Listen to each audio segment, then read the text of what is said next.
The scream pierced the spring morning like a blade through silk, carrying across the meadow where wildflowers had just begun their timid emergence from winter's grip. Ezra Whitman dropped his axe mid-swing, the sound freezing his blood in a way that 20 years of frontier living had taught him to recognize. A child's cry of pure terror. He was running before the echo died, his long legs carrying him toward the creek where young Sarah Miller had been sent to fetch water.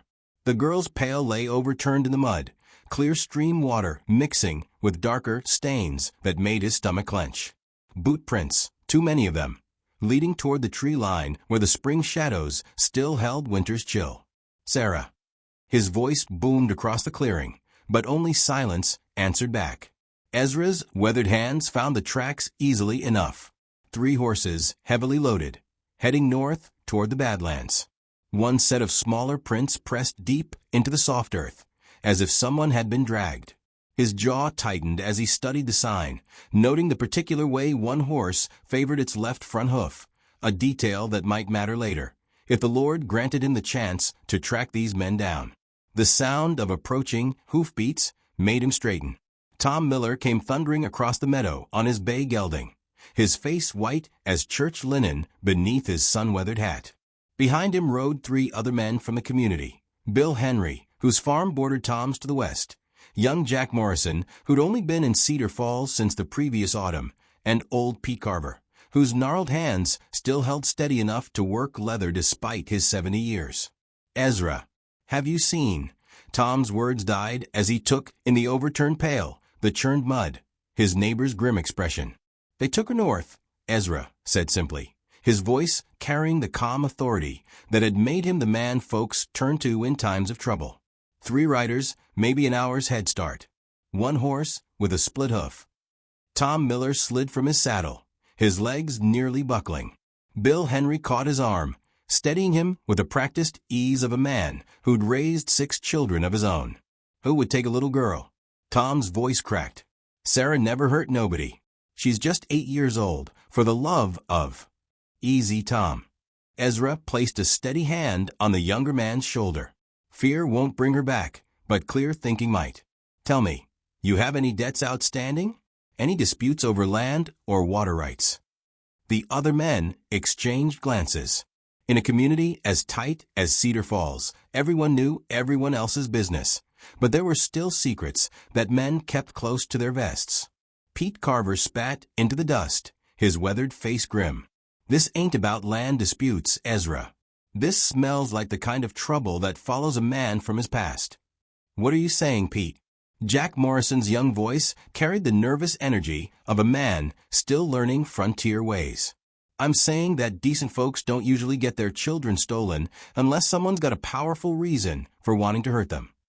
Pete's eyes found Tom's face. Tom, you got something you need to tell us. Tom's shoulders sagged like a man carrying a burden too heavy for his frame. Nothing that would warrant this, he said, but his eyes wouldn't meet Ezra's. Maybe some poker losses to the wrong men, but I paid what I could. Bill Henry's expression darkened.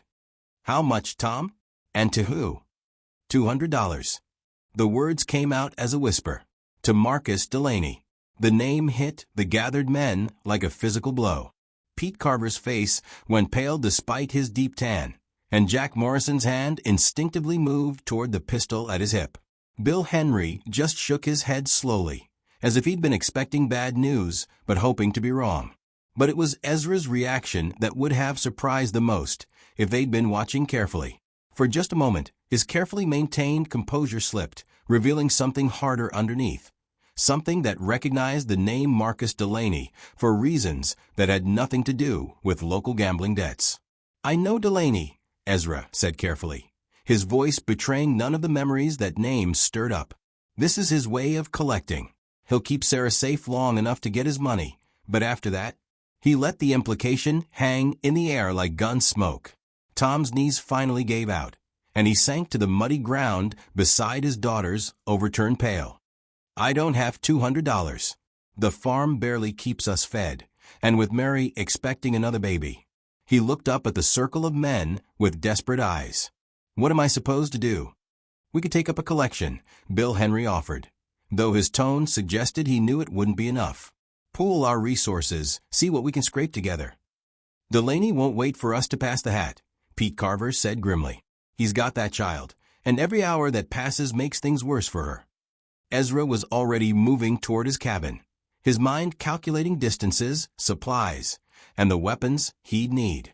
The other men followed, their conversation growing more urgent as the reality of the situation settled over them. "Where are you going, Ezra?" Jack Morrison called after him. "To get his daughter back." Ezra's voice carried a certainty that seemed to steady the other men's nerves. "Delaney's got a hideout in the Devil's Canyon country. If I ride hard and cut across Widow's Pass, I can be there by tomorrow night." "I'm coming with you," Tom said, struggling to his feet. "So am I," added Bill Henry. "Sarah's like family to all of us." "No." The word came out sharper than Ezra intended. He stopped at his cabin door, turning to face the group. "Tom, your wife needs you here, especially with her condition. And somebody needs to organize the other men in case this turns into something bigger than just one stolen child." "What do you mean?" Jack Morrison's voice carried the edge of a man beginning to understand that he'd stumbled into waters deeper than he'd realized. Pete Carver answered before Ezra could speak. "He means that Marcus Delaney ain't the type to stop with one family. If he's working this territory again, every man with a debt or secret or just something worth taking needs to be ready for trouble." Inside his cabin, Ezra moved with practiced efficiency, gathering supplies that spoke of hard experience. His rifle, a Winchester he'd carried for 15 years, its action smooth as silk and its barrel maintained with religious devotion. Ammunition, more than a simple farmer would typically own. Dried beef and hardtack enough for a week on the trail. A small bottle of laudanum for pain, and another of whiskey for everything else that ailed a man in hard country. His fingers paused over a wooden box hidden beneath loose floorboards. The other men couldn't see what he was doing from their position outside, but the weight of decision hung heavy in the small cabin. Finally, he lifted out a worn leather holster containing a Colt .45. The metal was polished smooth from years of use, the grip shaped by his hand alone. Carved into the wooden handle, almost invisible unless you knew where to look, were 3 small notches. He strapped on the gun belt for the first time in 5 years, the familiar weight settling around his hips like an old coat that still fit perfectly despite the years between wearings. The man who emerged from that cabin bore little resemblance to the quiet widower who'd split with an hour before. This man moved with the fluid grace of someone who'd lived by violence for too many years, someone who understood that mercy sometimes wore the face of justice delivered at gunpoint. "Sweet Lord," Pete Carver breathed, his experienced eyes taking in the transformation. "Ezra, where'd you learn to wear iron like that?" "Here and there," Ezra replied, checking his rifle's action one final time before sliding it into the saddle scabbard. A man picks up skills where he can find them. But Pete wasn't buying the casual deflection. 70 years on the frontier had given him an eye for reading men, and what he saw in Ezra Whitman now was troubling. The way the gun sat on his hip wasn't the awkward position of a farmer strapping on unfamiliar hardware.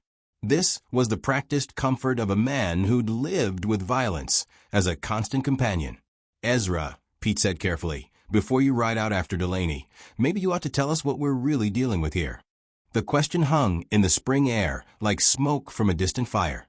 Tom Miller looked up from where he knelt beside his daughter's overturned water pail, his face showing the first stirrings of hope since the crisis began. Bill Henry and Jack Morrison watched with the intensity of men beginning to realize that their quiet neighbor might be more than he'd ever let on. Mrs. Henry arrived at that moment, her worried face appearing around the corner of Ezra's cabin. "I heard the commotion from across the creek. Is it true about little Sarah?" "It's true." Ezra began saddling his black stallion, and here too the other men noticed things that should have registered before. This wasn't a farmer's plow horse, but an animal bred for speed and endurance. Its lines spoke of cavalry training, and the way it responded to Ezra's touch suggested a partnership forged through shared dangers. "Mrs. Henry," Ezra continued, "I need you to do something for me. If I'm not back in 4 days, there's a letter in my Bible marked with a red ribbon. "Give it to Preacher Walsh." "What kind of letter?" Her voice carried the worried tone of someone who'd seen too many good men ride away and never return. "The kind of man writes when he's got things to answer for." Ezra swung into the saddle, the leather creaking under his weight. "Keep Tom and Mary in your prayers. And if anyone comes asking about my business while I'm gone, you tell them Ezra Whitman went to fetch a little girl home." Pete Carver stepped forward, his gnarled hand reaching up to grasp Ezra's stirrup. "Son, I've been on this frontier since before you were born. I've seen men try to outrun their pasts, and I've seen what happens when those pasts catch up. Whatever you're not telling us about Marcus Delaney, whatever history you two have together." "Pete." Ezra's voice carried a gentleness that somehow made it more commanding than if he'd shouted. "Some stories are better left buried until the time comes when they can't stay underground anymore. Today ain't that day, unless I don't come back. And if you don't come back, then Tom's letter will tell you everything you need to know." Ezra gathered his reins, his black horse dancing with barely contained energy. "In the meantime, keep the women and children close. Delaney's got a crew of hard men, and if this goes sideways, he might decide to make an example of Cedar Falls." He rode north without looking back, following tracks that were already growing cold in the warming spring air. Behind him, the small farming community of Cedar Falls began to stir with the kind of urgent activity that came when one of their own was threatened. Men appeared at cabin doors, rifles in hand. Women gathered, children close. The bonds that held frontier communities together were pulled tight by shared danger, just as they'd been countless times before. But as Ezra Whitman disappeared into the tree line, following a trail that led toward old sins and older debts, none of them truly knew the man they were counting on to bring Sarah Miller home. They'd lived alongside him for 5 years, shared harvests and barn raisings, attended church services where he sat quietly in the back pew and never spoke unless spoken to. They knew him as a widower who kept to himself, a man who helped when help was needed but never asked for anything in return. What they didn't know was that the horse beneath him was no farmer's animal, but a cavalry mount trained for war and purchased with money that had never seen the inside of an honest bank account. The guns he carried had been cleaned and maintained with the care of a professional killer. And the way he read sign, followed tracks, and planned his approach spoke of skills learned in harder schools than any homestead could provide. Most telling of all was the change in his bearing as he rode deeper into wild country. The gentle farmer fell away like a discarded coat, replaced by something harder, more dangerous. Something that had been sleeping for 5 years, waiting for a reason to wake up. Marcus Delaney thought he was dealing with Tom Miller's debt, using an innocent child as leverage against a desperate farmer. He had no idea that his actions had just awakened a ghost from his own violent past, a ghost who remembered old debts that had never been settled. The sun climbed higher as Ezra pushed deeper into the badlands, following a trail that would lead him not just to Sarah Miller, but to a reckoning 20 years in the making. Behind him, Cedar Falls held its breath and waited for word. Ahead lay Devil's Canyon, where old sins cast long shadows, and the price of redemption was always paid in blood. By the time he stopped to rest his horse at midday, Ezra Whitman had traveled more than physical distance. He'd journeyed back toward a version of himself he'd thought buried forever, a man whose reputation had once been whispered in saloons from Kansas to California, whose name on a wanted poster had carried a price that made grown men nervous. The transformation was both subtle and complete. Where a farmer might have followed the obvious trail left by 3 horses, this man read the landscape like scripture, noting not just where the kidnappers had gone, but where they might go, what their options were, how they thought. Where a simple rancher might have ridden hard and hoped for the best, this man calculated angles of approach, fields of fire, and the psychology of men who lived by violence. He made camp that evening in a sheltered draw that offered both concealment and multiple escape routes, choices that spoke of hard experience in hostile country. His fire was small and smokeless, positioned where the light wouldn't be visible from more than a few yards away. When he cleaned his weapons, it was with the methodical precision of a man who understood that his life might depend on a gun functioning perfectly in the dark. That man had been called many things over the years, But the name that mattered most, the one that would matter when he finally caught up with Marcus Delaney, was written in faded ink on yellowed paper in a wooden box beneath his cabin floor. The Clearwater Kid. Bank robber. Killer. The fastest gun in 3 territories, until the day he decided that some prices were too high to pay. The transformation hadn't been sudden or dramatic. Instead, it had been the slow erosion of innocence that came with watching good men die for bad reasons, seeing justice perverted by those with enough money to buy it, and learning that sometimes the only law in wild country was what a man carried in his holster. He'd started as Eddie Whitman, a farm boy from Missouri whose biggest sin had been kissing the preacher's daughter behind the church. He'd ended as the Clearwater Kid, whose reputation for cold-blooded efficiency had made him both feared and sought after by every outlaw gang between the Mississippi and the Pacific. The money had been good for a while. The respect, if that's what you called the careful distance men maintained around someone known for sudden violence, had fed his young ego. But the cost had been everything that mattered. His family's love, his own sense of right and wrong, and finally his ability to sleep peacefully through the night. The change had begun with a botched bank job in Arizona Territory, when innocent people had died because his partner had started shooting before the plan was complete. It had continued through a long winter of drinking and regret, during which Eddie Whitman had slowly fought his way back to the surface of the Clearwater Kid's reputation. And it had crystallized into action when he'd met Martha Caldwell, a widow trying to make a life for herself on a hardscrabble farm outside of Tucson. Martha had seen something in him worth saving, though she'd never known the full truth about his past. She'd married Eddie Whitman, not the Clearwater Kid, and for 3 beautiful years they'd built something decent together. When consumption had taken her during their 4th winter, he'd buried more than a wife.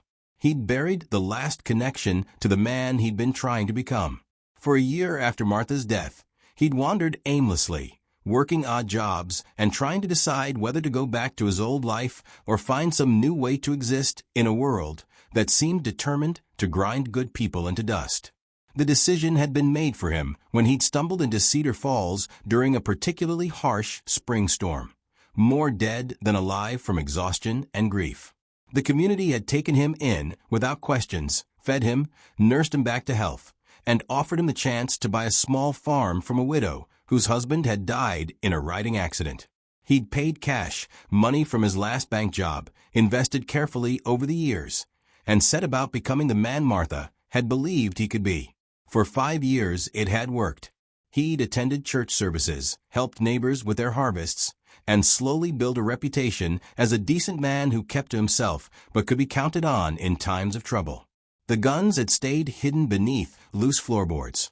The skills he'd learned in his outlaw years had been carefully suppressed, appearing only in his ability to track lost livestock or settle disputes with quiet authority. But Marcus Delaney knew who he really was. Had always known. Delaney had been part of the gang that had robbed the Clearwater Bank, the job that had given Eddie his notorious nickname. He'd seen the Clearwater Kid work, had watched him kill 3 men in as many seconds when the bank manager had tried to be a hero. More importantly, he'd been there during the botched Arizona job, had seen the look on Eddie's face when innocent blood was spilled. Delaney had tried to recruit him several times over the years, offering partnerships in increasingly ambitious schemes. Each time, Eddie had refused, eventually disappearing so completely that most people assumed the Clearwater Kid was dead. But Delaney was patient, and he had a long memory for useful skills. Now, 20 years later, that patience was paying off. Delaney had found his quarry, settled and soft from years of honest living. By taking Sarah Miller, he'd guaranteed that the Clearwater Kid would come out of hiding. Whether for recruitment or revenge remained to be seen, but either outcome served Delaney's purposes. What he hadn't counted on was the change that 5 years of honest living had worked in his old partner. The man riding toward Devil's Canyon wasn't the same person who'd worn the Clearwater Kid's reputation like armor against the world's judgment. This man had learned to love something more than his own survival.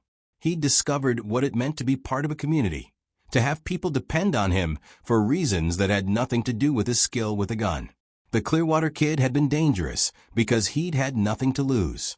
Ezra Whitman was infinitely more dangerous because he'd found something worth protecting. As the stars emerged overhead, Ezra cleaned his guns and planned his approach to Devil's Canyon. But in his heart, he prayed that when this was over, there would still be enough of the man he'd become to return to Cedar Falls and face his neighbors' questions. Because once the truth came out, and truth had a way of surfacing like blood in clear water, nothing would ever be the same again. The Clearwater Kid was riding again, and that fact alone would change everything for everyone involved. Whether for good or ill remained to be seen. In the distance, a wolf howled its loneliness to the spring stars, and Ezra Whitman felt an answering echo in his soul. He'd spent 5 years learning to be human again, building relationships based on trust rather than fear. Tomorrow, he would have to become something else entirely, if only long enough to save an innocent child from paying the price of his past sins. The fire burned low as he settled in for what might be his last peaceful night. Around him, the spring landscape whispered of renewal and second chances, but the weight of the gun at his hip reminded him that some debts could only be paid in the old currency of violence and blood. Sarah Miller was depending on him to be the Clearwater Kid one more time. The question that kept him awake, staring up at stars that had witnessed too much human folly, was whether there would be enough of Ezra Whitman left afterward to live with what the kid might have to do. The letter arrived on a Tuesday morning in late June, when the summer heat had settled over Cedar Falls like a wool blanket, and the corn stood knee-high in fields that shimmered with promise. Preacher Walsh found it slipped under the church door, his name written in a careful hand across envelope paper that had seen better days. Inside, 3 sentences that would divide the community more surely than any theological dispute ever could. Ezra Whitman is not who you think he is. Ask him about the Clearwater bank job. Ask him about the innocent blood on his hands. The letter bore no signature, but the preacher's hands trembled as he read it for the 3rd time. 27 years of ministering to frontier folk had taught him to recognize poison when he saw it, but it had also taught him that sometimes poison came wrapped in truth too dangerous to ignore. 3 weeks had passed since Ezra had ridden north after Sarah Miller. 3 weeks of sleepless nights for the community, of women gathering in hushed groups to pray, and men cleaning weapons they hoped they'd never need to use. The not knowing was eating at everyone, wearing down the bonds that held Cedar Falls together like water wearing stone. Tom Miller had taken to riding the perimeter of his property every morning and evening, his rifle across his saddle, and his eyes scanning the horizon for threats that might never come. Mary Miller, heavy with child and gray with worry, had moved in with the Henrys rather than face another night alone in the cabin where her daughter's empty bed stood as a constant reminder of what they'd lost. He should have been back by now, Bill Henry had said the night before, voicing what everyone was thinking. Devil's Canyon ain't but 2 days' hard ride. Even if he had to track them all over creation, he should have sent word. Now, staring at the letter in his hands, Preacher Walsh wondered if they'd been fools to trust their hope to a man they might not know at all. The Clearwater bank job. Even out here in the middle of nowhere, that name carried weight. 12 men dead, including 2 who'd been trying to protect their family savings. The Clearwater Kid had been the fastest gun anyone had ever seen, they said. Also the coldest. But Ezra Whitman? The quiet widower who sat in the back pew every Sunday, who'd helped raise the new schoolhouse with his own hands, who'd never so much as raised his voice in anger in 5 years of living among them. The preacher was still wrestling with the letter when Pete Carver arrived, his weathered face grim with news that made the morning's revelation seem almost trivial by comparison. Preacher, you need to gather the folks. We got trouble coming, and it ain't the kind that waits for Sunday service. What kind of trouble, Pete? The kind that rides in wearing badges and asking questions about Ezra Whitman. Pete spat into the dust beside the church steps. Sheriff Coleman's got 3 territorial marshals with him, and they're asking about bank robberies that happened 20 years ago. The pieces fell into place with the weight of stones tumbling into a grave. Someone had sent more than one letter, and the law was finally closing in on secrets that had been buried for 2 decades.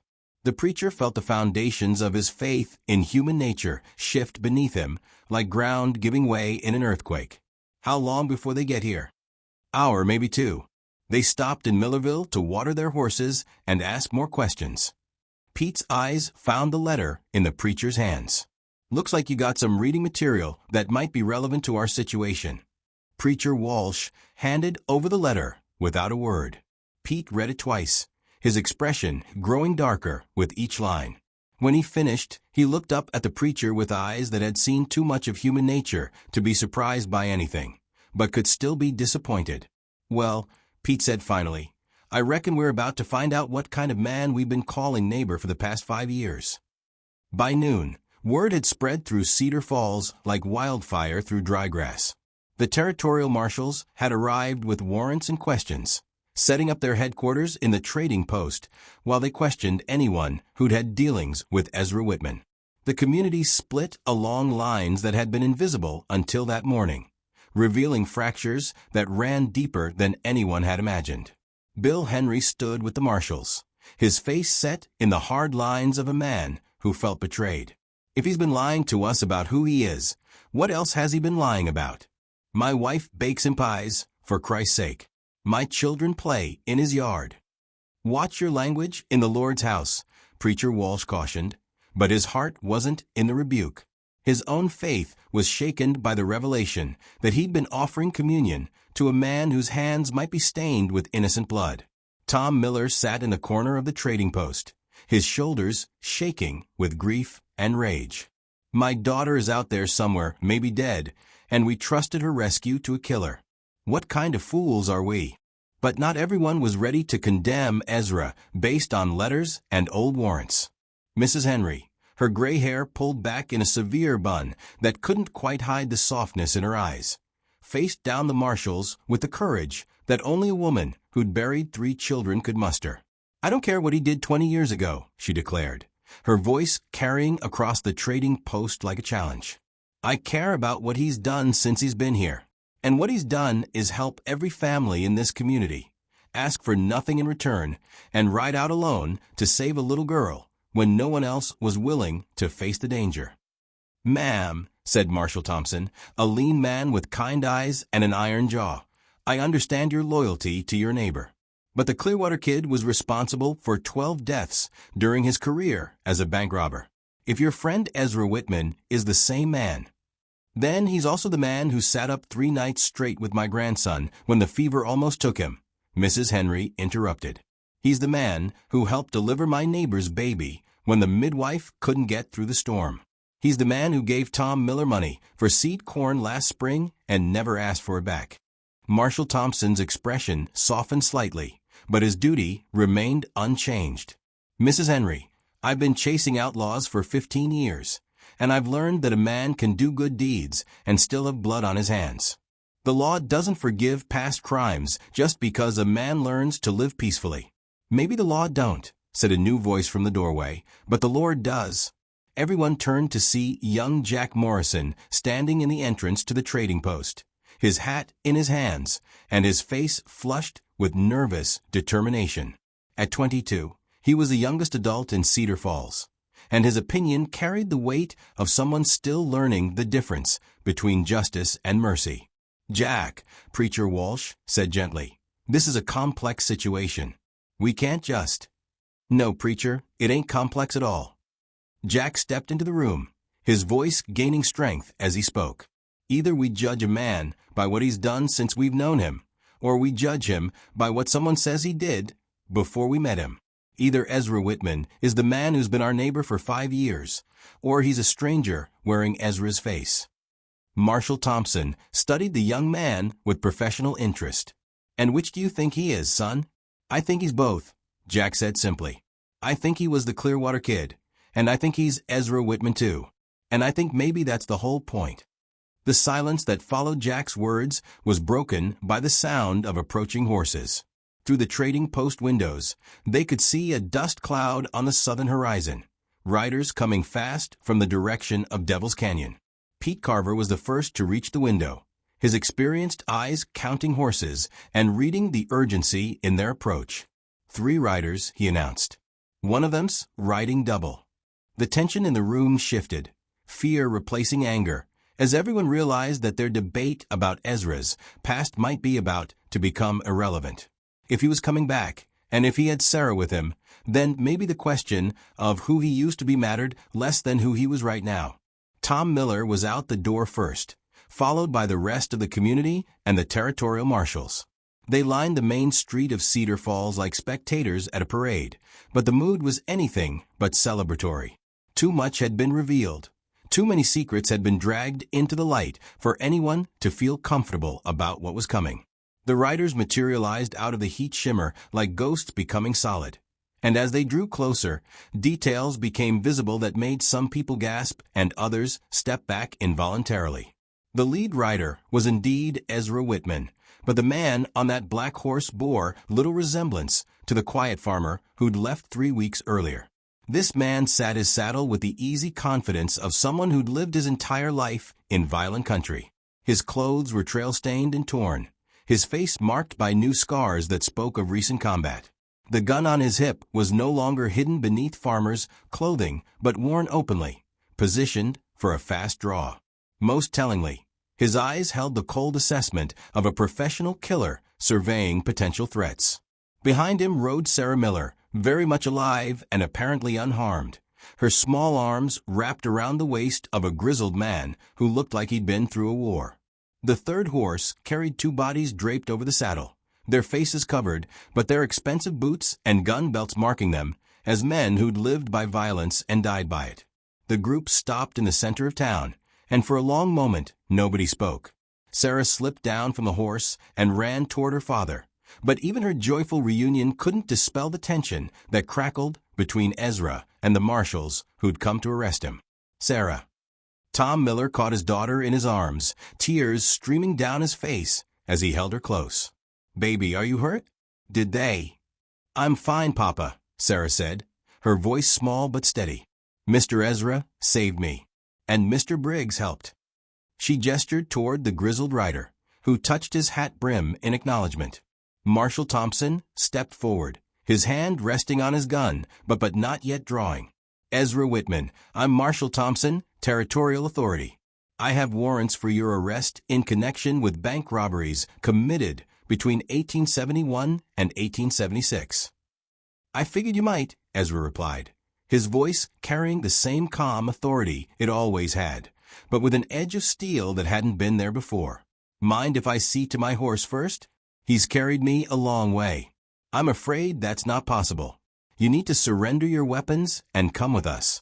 Ezra's smile was colder than winter wind. "Marshal, I've just spent 3 weeks tracking the most dangerous man in 3 territories through country that would kill a greenhorn in a day. I've killed 2 of his men and sent the rest running for their lives. I brought this little girl home safe to her family, and I've done it all as a favor to neighbors who never asked me where I learned to track and shoot." He dismounted slowly, his movements fluid and controlled. "Now, you want to arrest me for things I did 20 years ago. That's your right and your duty. But you're going to show me the courtesy of letting me take care of my horse first, because a man who won't care for the animal that carried him safely is no man at all." The crowd watched in fascination as the 2 sides of Ezra Whitman's nature stood revealed. The careful farmer who insisted on proper care for his horse, and the dangerous gunfighter who could kill 2 men and speak of it like discussing the weather. The contradiction was jarring, but somehow it made him seem more human rather than less. Marshal Thompson considered for a moment, then nodded. 5 minutes. But my men will be watching. I'd expect nothing less. Ezra began unsaddling his horse with the same methodical care he'd shown in his farming.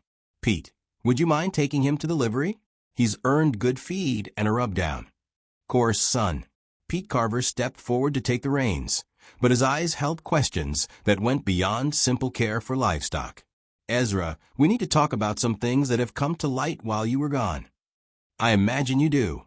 Ezra's hands never paused in their work, but his voice carried a note of resignation. "How much do they know?" "Enough." Pete's voice was carefully neutral. Anonymous letter came to the preacher. Mentioned the Clearwater bank job specifically. Ezra's hands stilled for just a moment, then resumed their steady motion. Marcus Delaney always was a vindictive bastard. Looks like he decided to salt the earth behind him. Is it true? The question came from Bill Henry, his voice tight with the pain of feeling betrayed by a trusted friend. Are you really the Clearwater Kid?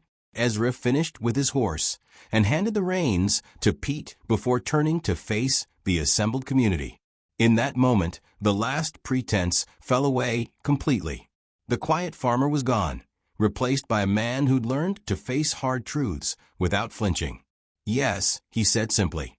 I'm the Clearwater Kid. Was, anyway.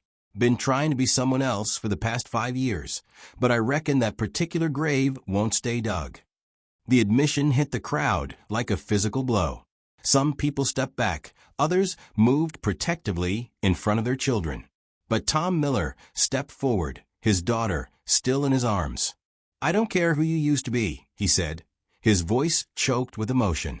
You brought my little girl home. That's all that matters to me. It matters to the law, Marshal Thompson said firmly. Mr. Whitman, you need to come with us. There are charges pending in 3 territories. I'll come peacefully, Ezra agreed. But first, there are things this community needs to know. Things about Marcus Delaney and what happened out there in Devil's Canyon. The grizzled rider who'd brought Sarah home spoke for the first time, his voice carrying the authority of a man who'd seen more than his share of frontier justice. Name's Jim Briggs, and I've been tracking Delaney's gang for 6 months. This man, he gestured toward Ezra, saved not just this little girl, but probably a dozen others that Delaney had planned to take. What he did out there wasn't the work of a criminal. It was the work of a man trying to make amends for his past. Preacher Walsh found his voice, though it came out smaller than he'd intended. How many others? Delaney had been running a kidnapping operation for months, Briggs explained, taking children from farming communities, holding them for ransom, and when the families couldn't pay, he let the implication hang in the air. Your friend here put an end to all of that. At what cost? Mrs. Henry asked, though her voice suggested she was afraid to hear the answer. Ezra answered, his voice steady but haunted. Marcus Delaney is dead. So are 2 of his men. The rest scattered when they realized they were dealing with someone who knew their business better than they did. You killed them, Bill Henry said, not quite a question. I did what was necessary to protect innocent people. Ezra's eyes found Bill's, holding them steadily. Same as I would have done 5 years ago, or 5 years from now. Some things don't change, no matter how much a man wants them to. The silence stretched taut as a guitar string, filled with the weight of revelation and the complexity of human nature. The Clearwater Kid had been a killer, but Ezra Whitman had killed to protect children. The distinction mattered to some people and not at all to others. Young Jack Morrison stepped forward again, his face set with determination. Marshal, I got a question for you. What's that, son? If someone commits crimes, then spends years living peacefully and helping others, then risks his life to save innocent people, what does the law say about that? Marshal Thompson's expression softened slightly. The law says that past crimes don't get erased by present good deeds. But it also says that circumstances matter when it comes to sentencing. And what do you say? Jack pressed. Not as a marshal, but as a man who's seen enough of the world to know the difference between justice and vengeance. The marshal looked around at the assembled community, taking in the faces of people wrestling with the discovery that their trusted neighbor was also a notorious outlaw. Some showed fear, others anger, but many showed something more complex, a recognition that human nature was more complicated than they'd wanted to believe. I say, Marshal Thompson replied carefully, that a man who spends 5 years living peacefully, then risks everything to save a child, is probably not the same man who robbed banks 20 years ago. But the law isn't always interested in such distinctions. Ezra stepped forward, extending his hands toward the marshal. Then let's get this over with. I've got a letter back at my cabin that explains everything. Where the money is buried, which jobs I was involved in, which ones I wasn't. I wrote it when I first came to Cedar Falls, in case this day ever came. Ezra, no. The voice belonged to Sarah Miller, her small hand reaching toward the man who'd saved her. You can't go with them. You're not a bad man. No, little one, I'm not bad. But I did bad things, and sometimes good people have to pay for their mistakes. Ezra knelt down to her level, his voice gentle. But do you remember something? I may have been the Clearwater Kid once, but I was also the man who carried you home to your papa. Both of those things are true, and both of them matter. Marshall Thompson stepped forward with handcuffs, but Tom Miller blocked his path. Marshall, this man brought my daughter home. He risked his life for people who never asked him to. Doesn't that count for something? It counts for everything, the marshal replied. But it doesn't change the fact that I have warrants to serve and a job to do. The handcuffs clicked shut around Ezra's wrists, but the sound was nearly drowned out by the murmur of voices from the crowd. The community of Cedar Falls was discovering that justice was more complicated than they believed, that good and evil could exist in the same person, and that sometimes the man you trusted most was also the man you should have feared most. As the marshals prepared to lead Ezra away, Jim Briggs spoke up once more. Marshal, I'll be writing to the territorial capital to give my testimony about what happened in Devil's Canyon. Might be worth your while to hear what I have to say before you decide how to handle this case. And I'll be there too, Tom Miller declared. This man saved my daughter's life. I won't let him hang for doing what the law should have done years ago. One by one, other voices joined in. Mrs. Henry, Pete Carver, young Jack Morrison. Even some who'd been ready to condemn Ezra an hour earlier found themselves speaking up for the man who'd risked everything to save a child. But as the marshals led him toward their horses, Ezra caught sight of Bill Henry's face and saw the fear still lingering there. The fear of a man who'd invited a killer to share his table, who'd let his children play in a murderer's yard. That fear, Ezra knew, would never entirely go away. Trust, once broken by revelation, could be mended but never fully restored to its original wholeness. The revelation that had shattered Cedar Falls' peace would echo through the community for years to come.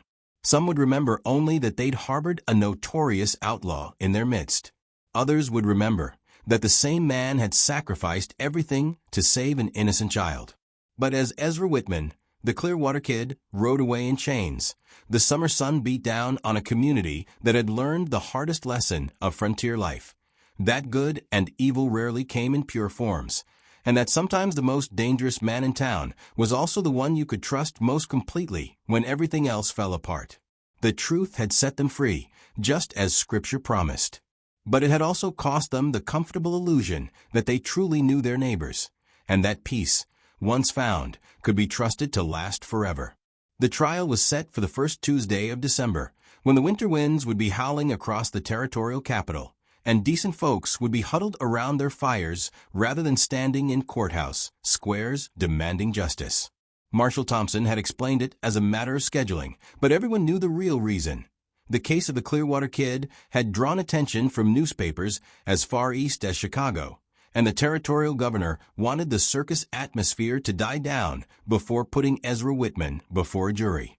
Cedar Falls spent the autumn months wrestling with itself like Jacob wrestling with the angel, each day bringing new revelations about their former neighbor and fresh divisions about what those revelations meant.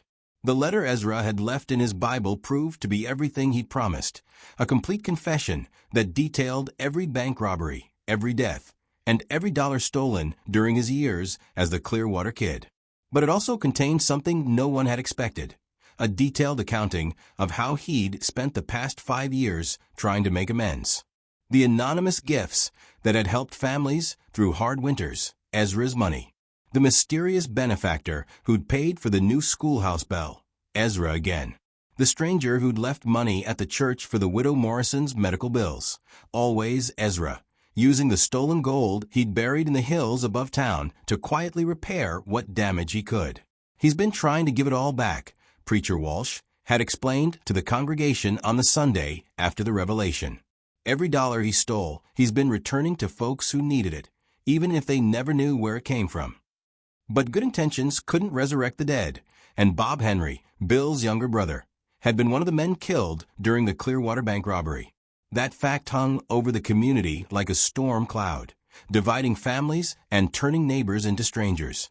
Bill Henry had moved his family to the far side of town, unable to bear living next to the place where a killer had masqueraded as a friend.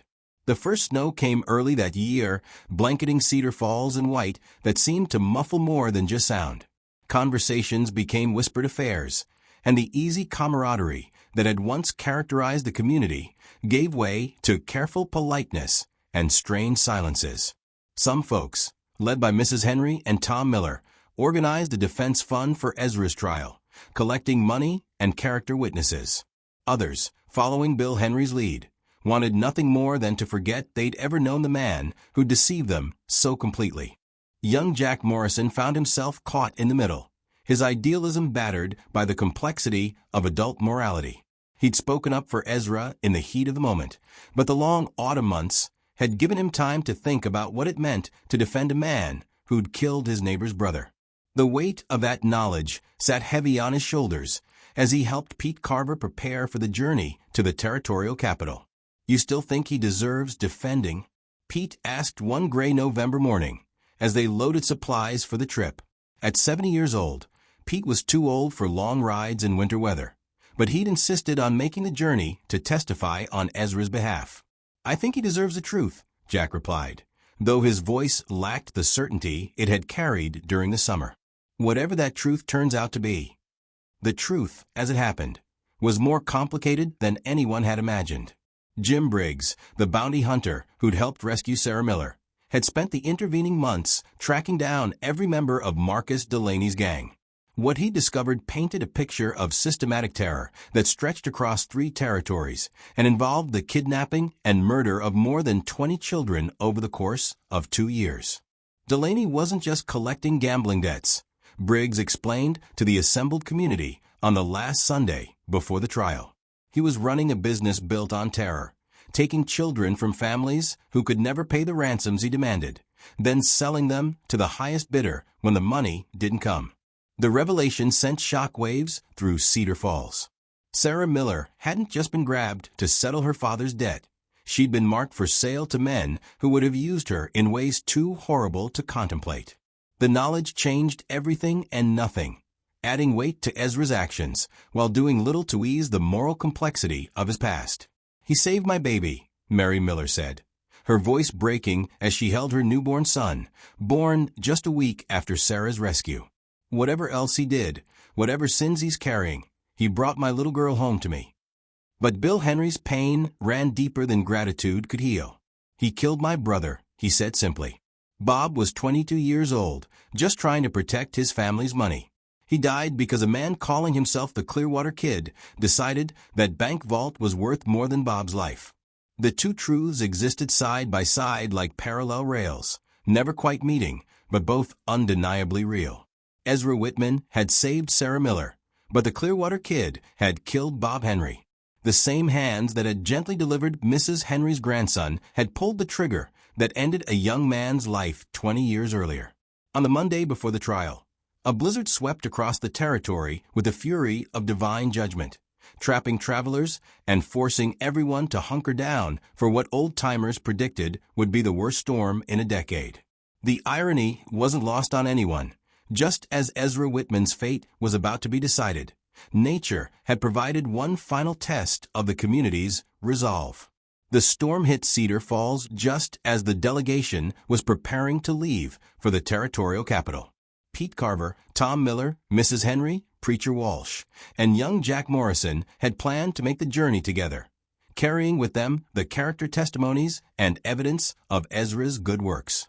But with snow falling at a rate of 3 inches per hour and the wind howling like the voices of the damned, travel became impossible.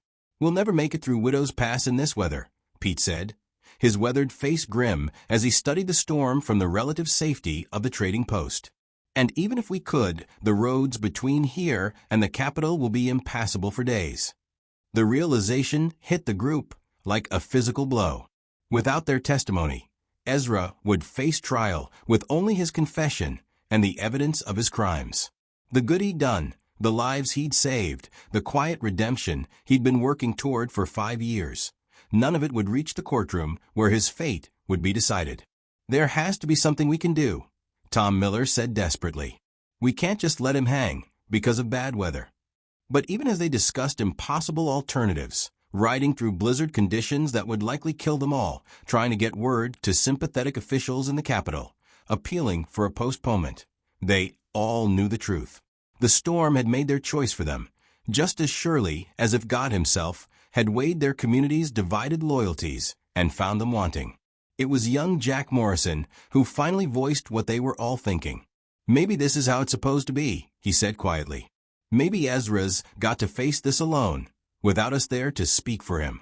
Maybe that's part of paying the price for what he did." The words hung in the air like incense, heavy with the weight of moral complexity that had plagued Cedar Falls since the summer. Was this divine justice, forcing a killer to face his crimes without the comfort of character witnesses? Or was it simply bad luck, denying a redeemed man the support of the community he'd served faithfully for 5 years? Preacher Walsh found his voice, though it came out smaller than his usual pulpit delivery. In the book of Job, we read that the Lord gives and the Lord takes away. Perhaps we're not meant to understand the reasons, only to trust in the greater plan. "That's a hell of a comfort to offer a man facing the gallows," Pete Carver said bitterly. "It's the only comfort I've got," the preacher replied. The storm raged for 3 days, dumping 4 feet of snow on the high country and making travel impossible even after the wind died down. When the delegation from Cedar Falls finally reached the territorial capital, they arrived to find that the trial had been completed and the verdict rendered. Ezra Whitman, the Clearwater Kid, had been found guilty of armed robbery and murder in the first degree. But the sentence was not what anyone had expected. Judge Marcus Hartwell, a stern man with 30 years of frontier justice behind him, had listened to the confession, examined the evidence, and considered the testimony of Jim Briggs about Ezra's actions in Devil's Canyon. The verdict was guilty. The evidence allowed no other conclusion. But the sentence reflected a more complex understanding of justice than simple revenge could provide. The court recognizes, Judge Hartwell had said, according to the court transcript they were given, that the defendant has spent the past 5 years attempting to make amends for his crimes. While this does not erase his guilt, it does speak to the possibility of redemption that forms the foundation of our legal system. Ezra Whitman was sentenced to 10 years in the territorial prison, with the possibility of parole after 5 years based on his conduct and continued efforts at restitution. It was neither the death sentence his crimes might have warranted nor the freedom his recent good works might have earned. It was, the judge had noted, an attempt to balance justice with mercy in a case where the two seemed almost impossible to reconcile. "He's alive," Tom Miller said when they received the news. "That's something at least." "It's everything," his wife Mary replied, clutching their newborn son. "It means Sarah gets to grow up knowing that the man who saved her is still in the world, still trying to make things right." But Bill Henry, when he heard the verdict, simply nodded once and turned away. "10 years, he said to no one in particular. "My brother's been dead for 20, and he gets 10 years. The delegation from Cedar Falls stayed in the territorial capital long enough to visit Ezra once before his transfer to the prison. They found him in a cell that was clean but stark, his hands shackled, but his bearing still carrying the quiet dignity that had characterized his life among them. "I'm sorry you all came so far for nothing," he said when they were brought to see him. "The storm probably saved you a lot of heartache, watching a guilty man get what he deserved." "You're not just a guilty man," Mrs. Henry said firmly.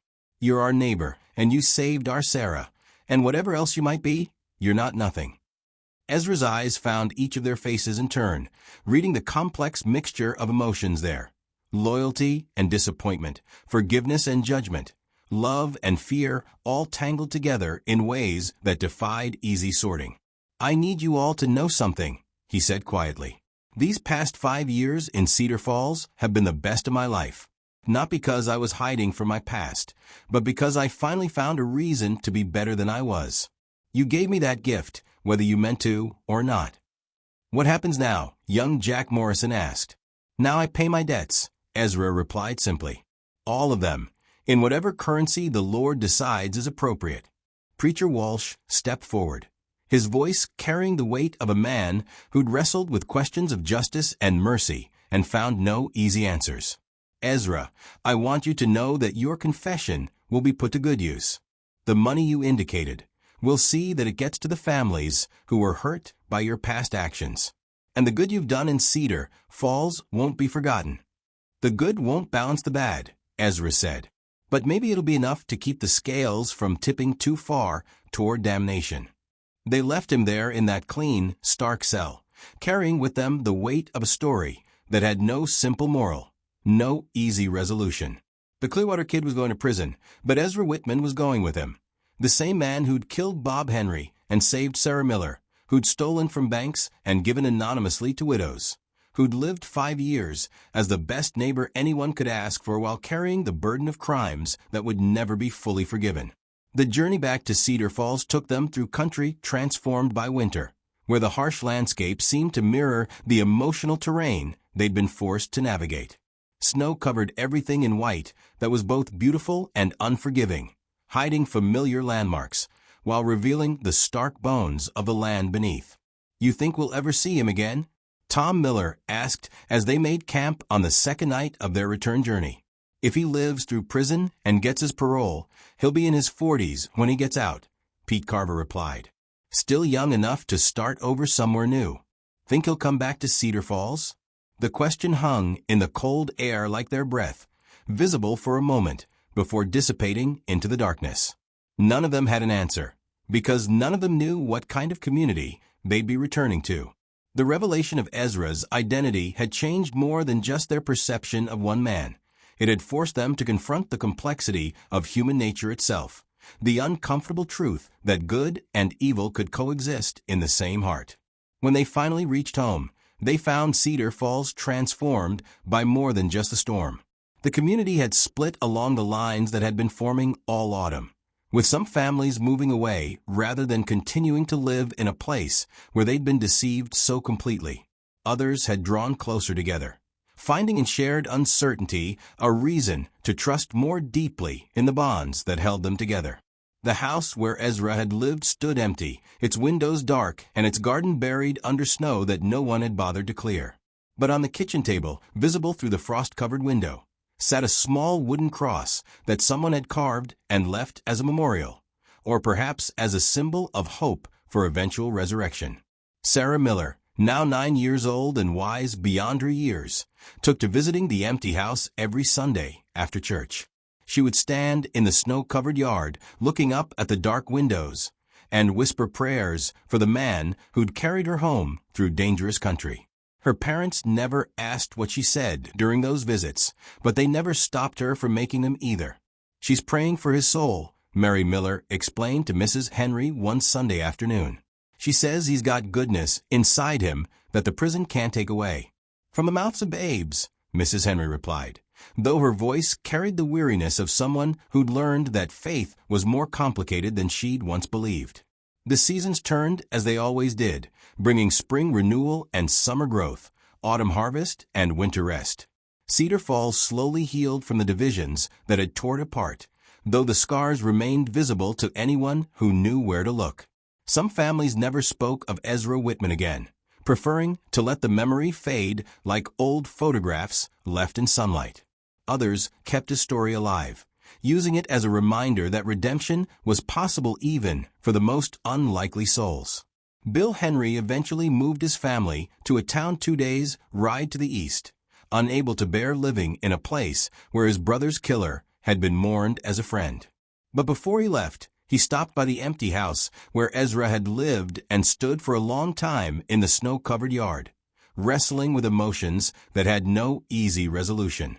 I forgive him, he said finally to his wife as they drove away from Cedar Falls for the last time. God help me, I forgive him. But I can't forget, and I can't pretend that forgiveness makes everything right again. His wife took his hand and squeezed it gently. Maybe that's enough, she said. Maybe forgiveness doesn't have to make everything right. Maybe it just has to make things possible again. 5 years later, on a spring morning when the wildflowers were blooming in the meadow where Sarah Miller had been taken, a letter arrived at the Cedar Falls post office addressed to Preacher Walsh. The postmark was from the territorial prison, and the handwriting was careful and deliberate. Preacher Walsh and the people of Cedar Falls. It began. I write to inform you that Ezra Whitman was granted parole yesterday after serving 5 years of his sentence. The warden reports that he was a model prisoner who spent his time teaching reading and writing to other inmates and working in the prison carpenter shop, where he built furniture that was donated to orphanages throughout the territory. Mr. Whitman asked me to tell you that he will not be returning to Cedar Falls, as he believes his presence would only reopen old wounds. Instead, he plans to travel to California, where he hopes to continue the work of making amends for his past actions. He wanted you to know that the years he spent in your community were the foundation of whatever redemption he might achieve, and that he carries the lessons you taught him wherever he goes. He also asked me to tell young Sarah Miller, if she is still in your community, that he thinks of her often and prays that she will grow up to be as brave and good as she was during their time together in the wilderness. Signed, Chaplain Samuel Gill, Territorial Prison. Preacher Walsh read the letter aloud during Sunday service, and when he finished, the congregation sat in silence for a long moment. Some wiped tears from their eyes, others stared at their hands, and a few smiled with a quiet satisfaction of knowing that their faith in human redemption had been justified. Young Jack Morrison, now 27 and married with children of his own, stood up in the back of the church. "I'd like to say something," he announced. The preacher nodded, and Jack cleared his throat before speaking in a voice that carried the authority of a man who'd learned hard lessons about the complexity of justice. 5 years ago, we learned that our neighbor was not who we thought he was. We learned that a good man could have a terrible past, and that someone we trusted had done things that couldn't be forgiven or forgotten. We learned that people are more complicated than we wanted to believe, and that sometimes the right thing to do isn't clear even when you're trying your best to find it. But we also learned something else. We learned that redemption is possible, even for people who don't deserve it. We learned that communities can be torn apart by truth, but also made stronger by facing that truth together. And we learned that sometimes the most important thing you can do for someone is to see the good in them, even when they can't see it in themselves. Ezra Whitman, the Clearwater Kid, was both a killer and a savior, both a thief and a giver, both a liar and the most honest man some of us ever knew. The fact that those contradictions could exist in the same person doesn't make him a monster or a saint. It makes him human. And if there's one thing I've learned from all this, it's that being human is complicated enough without trying to sort everyone into simple categories of good and evil. Sometimes the best we can do is try to help each other become better than we were yesterday, and trust that grace will cover the rest. When Jack sat down, the silence that followed was different from the uncomfortable quiet that had plagued Cedar Falls during the dark months after Ezra's arrest. This was the silence of people who had wrestled with hard questions and found, if not answers, then at least a kind of peace with the uncertainty. Sarah Miller, now 14 and tall for her age, raised her hand tentatively. "Preacher Walsh, can I say something too?" "Of course, child." Sarah stood, her voice clear and strong despite her youth. "I just want to say that Mr. Ezra saved my life, and I don't care what he did before I knew him. People are allowed to change, and people are allowed to be forgiven, and people are allowed to start over. If we don't believe that, then what's the point of anything?" She sat down quickly, her cheeks flushed with the boldness of her statement, but her words carried the simple wisdom that adults often struggle to achieve. In a world that seemed determined to sort people into categories of worthy and unworthy, redeemable and irredeemable, she had cut through the complexity with the clarity that only innocence could provide. The service ended with a hymn about grace and redemption, voices joining together in harmony that had been missing from Cedar Falls for longer than anyone cared to admit.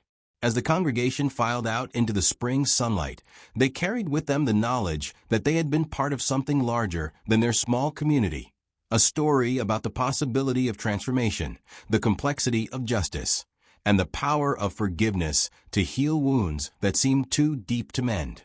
The empty house where Ezra had lived was eventually sold to a young family from back east, people who had no knowledge of its history and no burden of complicated emotions to carry.